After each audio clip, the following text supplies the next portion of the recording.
주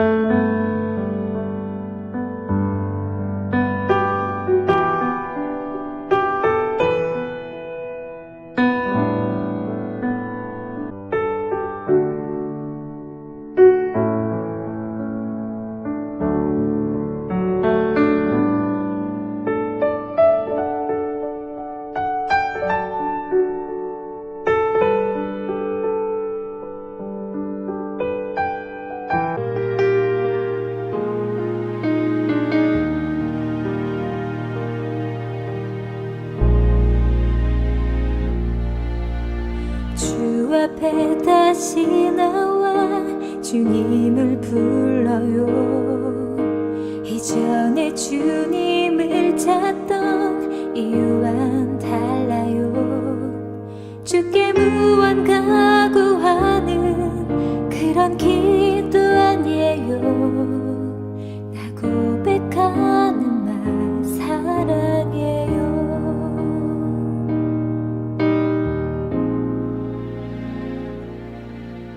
주 앞에 다시 나와 내 맘을 드려요. 이전의 모습 떠올라 부끄러울 뿐이죠. 하지만 이제 내 마음 깊은 곳에서부터 주님 사랑해요. 영원토록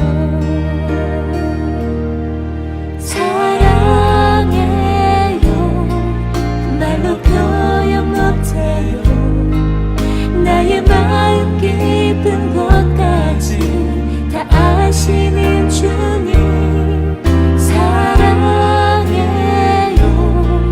주와 같은 분 없네. 나 고백하는 말 사랑해요.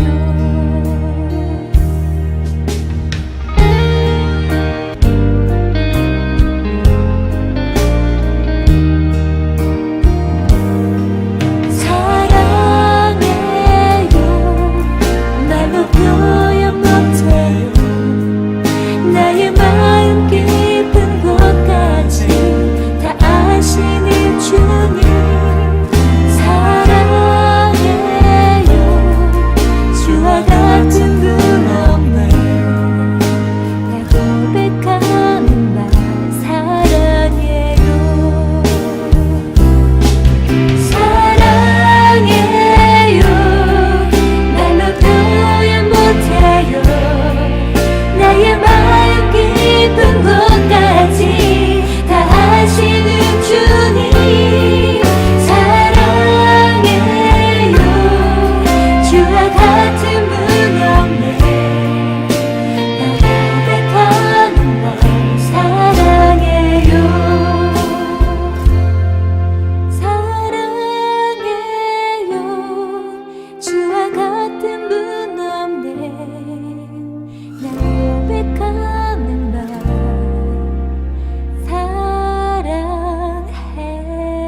좋은 치료자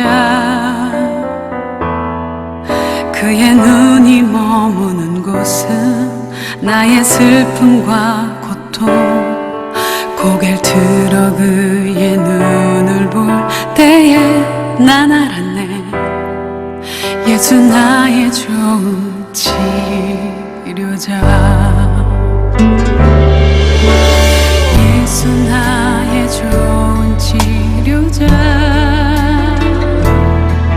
그의 손길이 닿는 곳은 나의 상처와 아픔 영원히 흐를 것 같았던 눈물 다 멎었네 예수 나의 치료자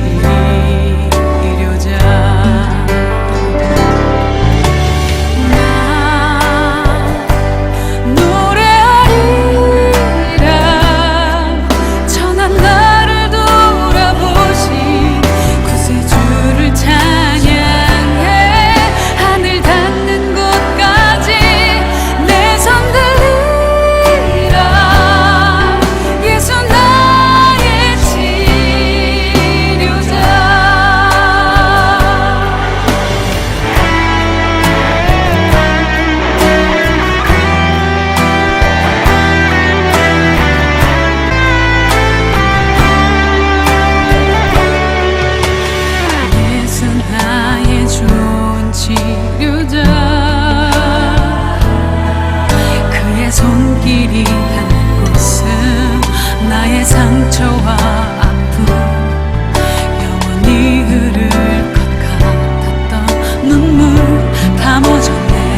주님을 바꾸지 않으리. 다른 어떤 은혜 구하지 않으리. 오직 주님만이 내 삶의 도움이시니 주의 얼굴 보기 원합니다. 주님 사랑해요.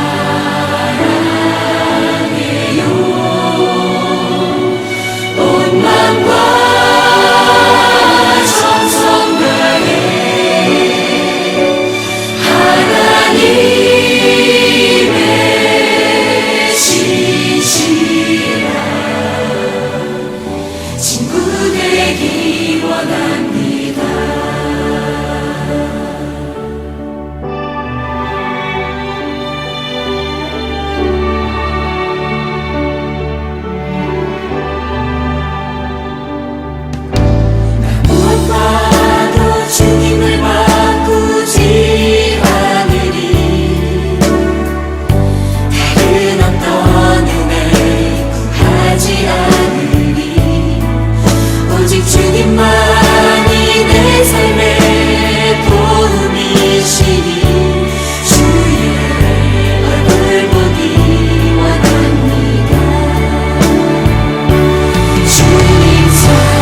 오늘 함께 묵상할 말씀은 잠언 24장 23절로 34절 말씀입니다.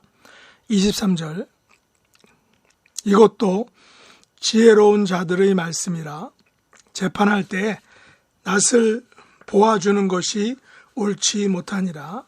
악인에게 내가 옳다 하는 자는 백성에게 저주를 받을 것이요 국민에게 미움을 받으려니와 오직 그를 견책하는 자는 기쁨을 얻을 것이요 좋은 복을 받으리라. 적당한 말로 대답함은 입맞춤과 같으니라. 내 일을 밖에서 다스리며 너를 위하여 밭에서 준비하고 그 후에 내 집을 세울지니라. 너는 까닭없이 내 이웃을 쳐서 증인이 되지 말며 내 입술로 속이지 말지니라. 너는 그가 내게 행함같이 나도 그에게 행하여 그가 행한 대로 그 사람에게 갚겠다 말하지 말지니라. 내가 게으른 자의 밭과 지혜 없는 자의 포도원을 지나며 본즉 가시덤불이 그 전부에 퍼졌으며 그 지면이 거친 풀로 덮였고 돌담이 무너져 있기로 내가 보고 생각이 깊었고 내가 보고 훈계를 받았노라. 내가 좀 더 자자 좀 더 졸자 손을 모으고 좀 더 누워있자 하니 내 분궁이 강도같이 오며 내 곤핍이 군사같이 이르리라. 아멘. 오늘 말씀의 제목은 적당한 말로 대답함은 입맞춤이다 라는 것입니다. 오늘 말씀은 지혜자의 30가지 말씀 후에 5가지의 추가적인 말씀에 대한 것입니다. 이 지혜로운 자들의 말씀은 오늘 사는 그리스도인들에게 많은 교훈과 지혜를 주고 있습니다. 첫 번째, 재판할 때의 낯을 보아주는 것이 옳지 못하다는 것입니다. 한자어에 전관예우란 말이 있습니다. 이것은 전에 관직에 있던 사람이 퇴직한 후에 그에 합당한 자리를 마련해 주는 것입니다. 그 결과 정치와 경제 그리고 재계에 많은 문제들이 발생하였습니다. 소위 고위공직에 있었던 분들이 퇴임 후에 기존 업무와 관련된 기업 등에 들어간 뒤에 전관의 지위를 이용하여 부당한 이익을 얻기 때문인 것입니다. 그래서 전관예우란 말이 사실상 전관비리라는 단어의 의미를 갖게 되었다는 것입니다. 바로 전관예우란 말로 인하여 파생된 말들이 관피야, 유전, 무죄 혹은 방산비리 등의 주된 원인 중에 하나로 전락했다는 것입니다. 이것은 성경시대에도 예외는 아니었던 것 같습니다. 잠언 18장 5절에 보면 악인을 두둔하는 것과 재판할 때 의인을 억울하게 하는 것이 선하지 못하다라고 말합니다. 레위기 19장 15절에 보면 너희는 재판할 때 불의를 행하지 말며 가난한 자의 편을 들지 말며 세력 있는 자라고 두둔하지 말고 공의로 사람을 재판하라 라고 말합니다. 여기 보면 공의는 가난한 자라 해서 봐주는 것이 없다는 것입니다. 봐주지 말라는 것이죠. 그만큼 공의는 권력과 재물과 그 어떤 인맥에서도 얽매이지 말아야 한다라는 것입니다.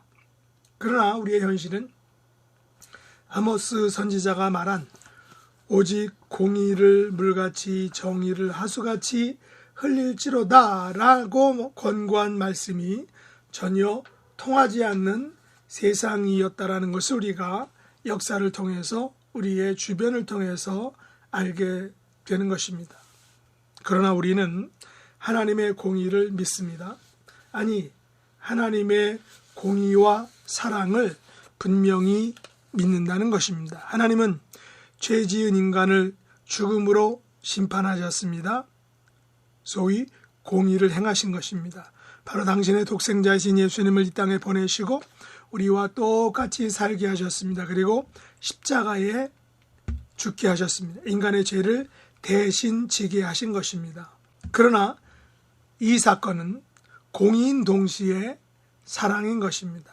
당신의 독생자를 죽게 하시면서까지 우리를 사랑하신 그 하나님의 사랑을 친히 보여주신 것입니다. 그래서 우리는 하나님에게서 공의와 사랑 모두를 볼 수 있는 것입니다. 우리는 세상을 살아갈 때 많은 불의와 불공정과 손해와 억울함을 당하기도 합니다.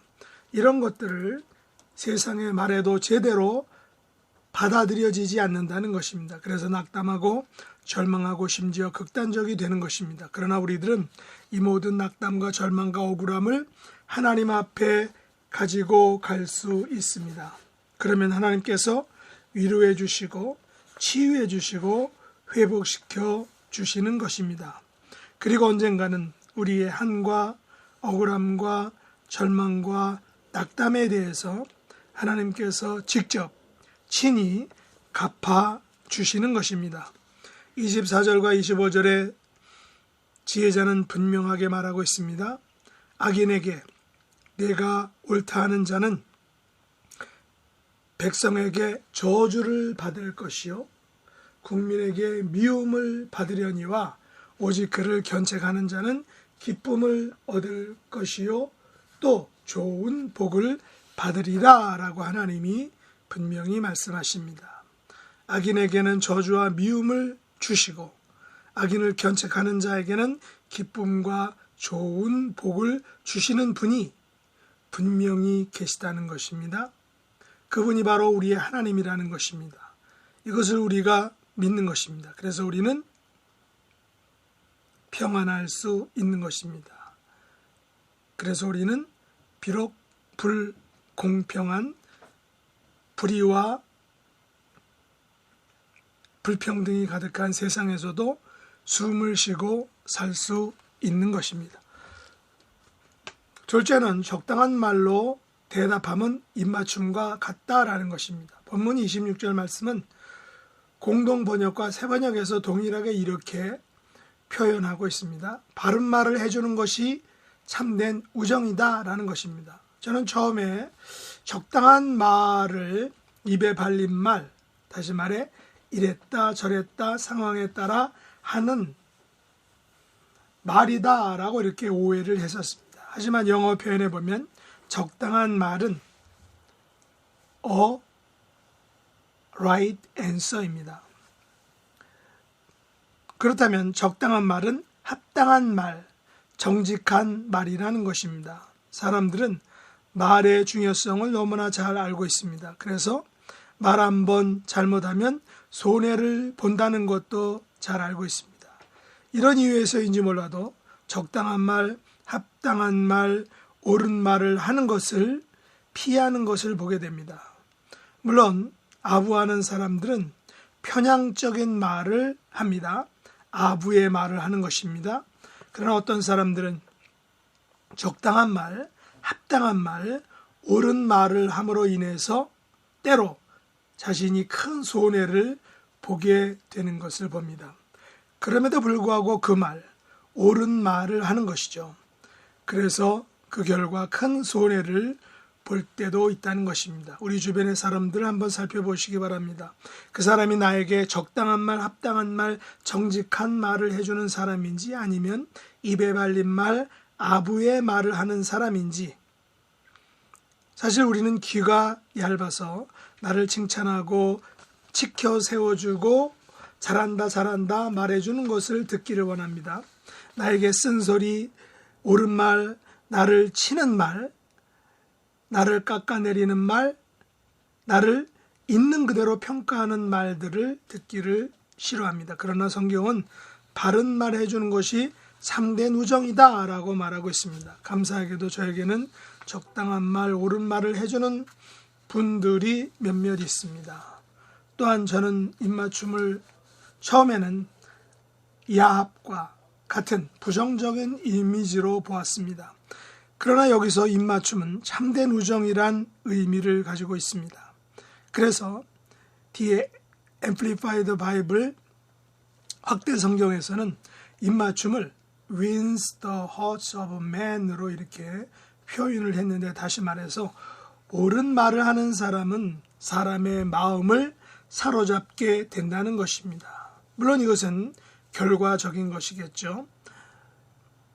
우리는 욥의 세 친구들이 욥을 향해 했던 말들을 기억하고 있습니다. 이들 세 친구들은 하나님의 말씀으로 친구인 욥을 정죄하였습니다.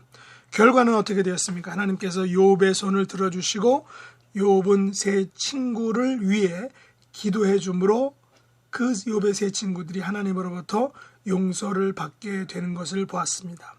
물론 이 과정에서 욥은 더 깊은 회개와 깨달음을 통해 하나님으로부터 더 큰 축복을 받게 되는 것을 우리가 욥기의 마지막에 보았습니다. 성경은 말의 힘에 대해 강조하고 있습니다. 그러므로 적당한 말, 합당한 말, 옳은 말을 통하여 우리는 다른 사람들의 마음을 사로잡을 수 있어야 하는 것입니다. 그리고 적당한 말 중에 가장 강력한 말은 바로 하나님의 언약의 말씀입니다. 하나님께서 약속하신 말씀입니다. 우리는 하나님의 말씀으로 인하여 힘을 얻는 것이고 용기를 갖게 되는 것이고 낙담과 좌절 속에서 회복되는 새로운 힘을 얻게 되는 것입니다. 그래서 우리는 하나님의 말씀으로 다른 사람, 낙담과 절망과 시리에 빠진 사람들에게 그 사람의 마음을 하나님의 말씀으로 용기를 주고 그 사람의 마음을 하나님의 말씀으로 사로잡을 수 있는 우리들이 될 수 있기를 원합니다. 세 번째는 까닭없이 이웃을 쳐서 증인이 되지 말라. 그가 행한 대로 그 사람에게 갚겠다 말하지 말라라는 것입니다. 오늘 본문 28절 29절은 이렇게 말하죠. 너는 까닭없이 네 이웃을 쳐서 증인이 되지 말며 내 입술로 속이지 말지니라. 너는 그가 내게 행함같이 나도 그에게 행하여 그가 행한 대로 그 사람에게 갚겠다 말하지 말지니라 라고 교훈합니다. 법정 등언에 대한 말씀이죠. 법정에서 행하지는 말은 법적인 힘을 가집니다. 그래서 신중해야 하고 거짓이 없어야 하는 것입니다. 그러나 인간의 죄성으로 인하여 법정 증언을 거짓으로 하기도 합니다. 법정에서 행해지는 거짓 증언은 이웃에게 치명적인 해를 입히게 됩니다. 이웃의 가정을 와해시키기도 하고 그들의 평화에 큰 돌을 던져 소용돌이 치게 만드는 것입니다. 그로 인하여 가정이 깨지고 뿔뿔이 흩어지게 만들기도 합니다.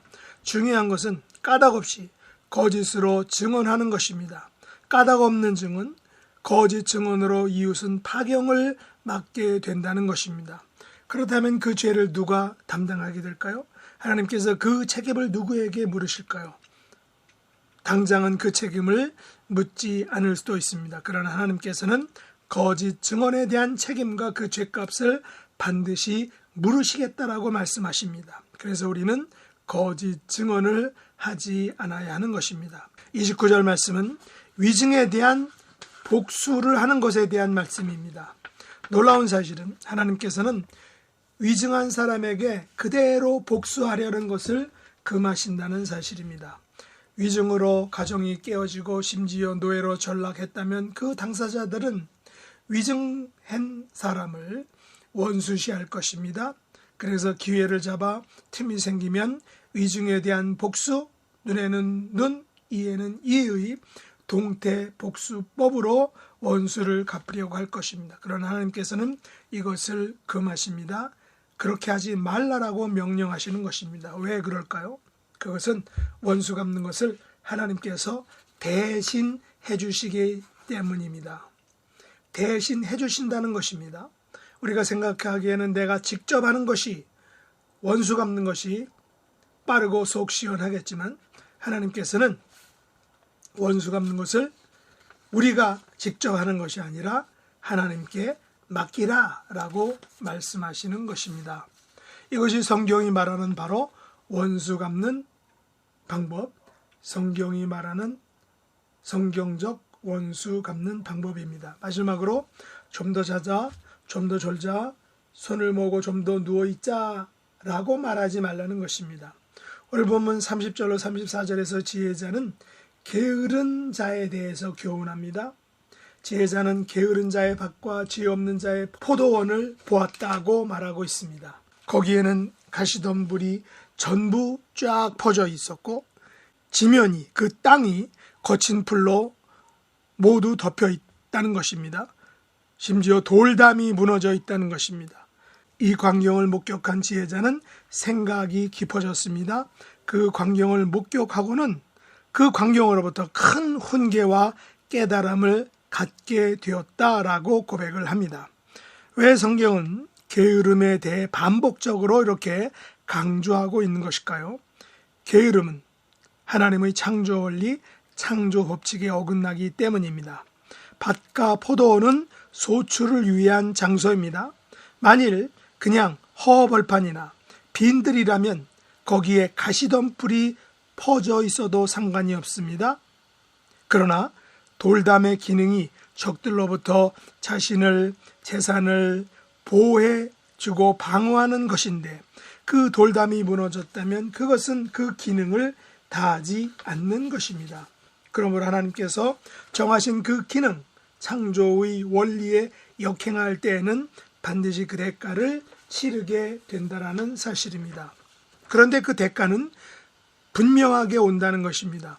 좀 더 자자, 좀 더 졸자, 손을 모으고 좀 더 누워서 있자라고 하는 그 게으름의 삶은 반드시 그리고 빠른 시일 내에 빈궁으로 혹은 곰핍으로 찾아온다는 것입니다. 그것도 강도같이, 군사같이 온다는 것입니다. 강도가 오는 시기, 군사가 오는 그 때를 알 수 없습니다. 그러나 일단 강도가, 군사가 오면 그 피해는 말로 다할 수 없는, 상상할 수 없는 엄청난 큰 피해와 사건이 된다는 것입니다. 그렇다면 왜 뻔한 결과, 빈궁이 강도같이, 곤핍이 군사같이 오는 것을 알면서도 좀 더 자자, 좀 더 졸자, 손을 모으고 좀 더 누워 있자라고 말하는 것일까요? 그것은 창조주 하나님께서 자신을 이 땅에 보내신 이유와 목적을 알지 못하기 때문입니다. 게으름은 단지 빈궁, 곤핍의 문제로 끝나는 것이 아닙니다. 게으름은 하나님께서 우리를 세상에 보내신 목적을 무시하고 멸시하는 반창조적인 그런 죄악이라는 것입니다. 우리는 어떤 방법으로든 어떤 스타일로든 이 일을 해야 하는 것입니다.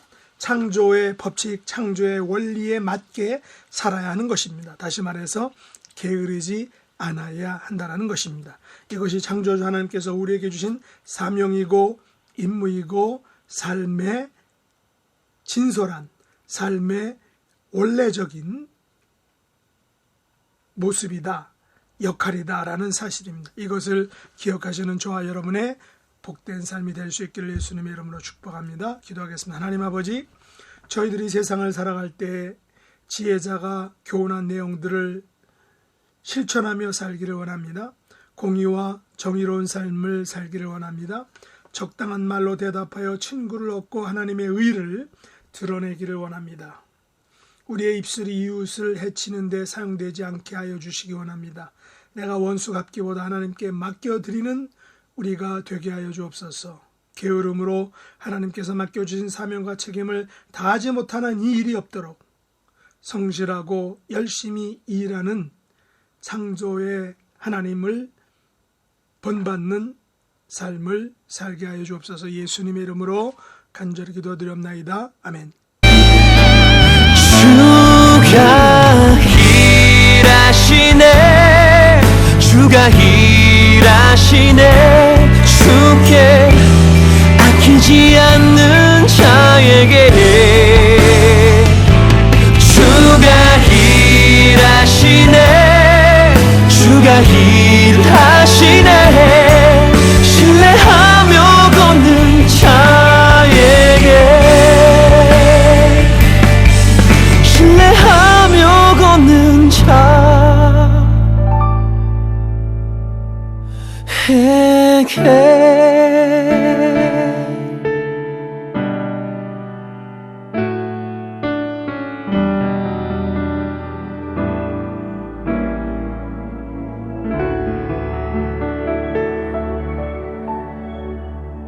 하늘에 계신 우리 아버지여, 이름이 거룩히 여김을 받으시오며 나라의 임하옵시며 뜻이 하늘에서 이룬 것 같이 땅에서도 이루어지이다. 오늘날 우리에게 일용할 양식을 주옵시고 우리가 우리에게 죄 지은 자를 사하여 준 것 같이 우리 죄를 사하여 주옵시고 우리를 시험에 들게 하지 마옵시고 다만 악에서 구하옵소서. 대개 나라와 권세와 영광이 아버지께 영원히 싸움나이다. 아멘.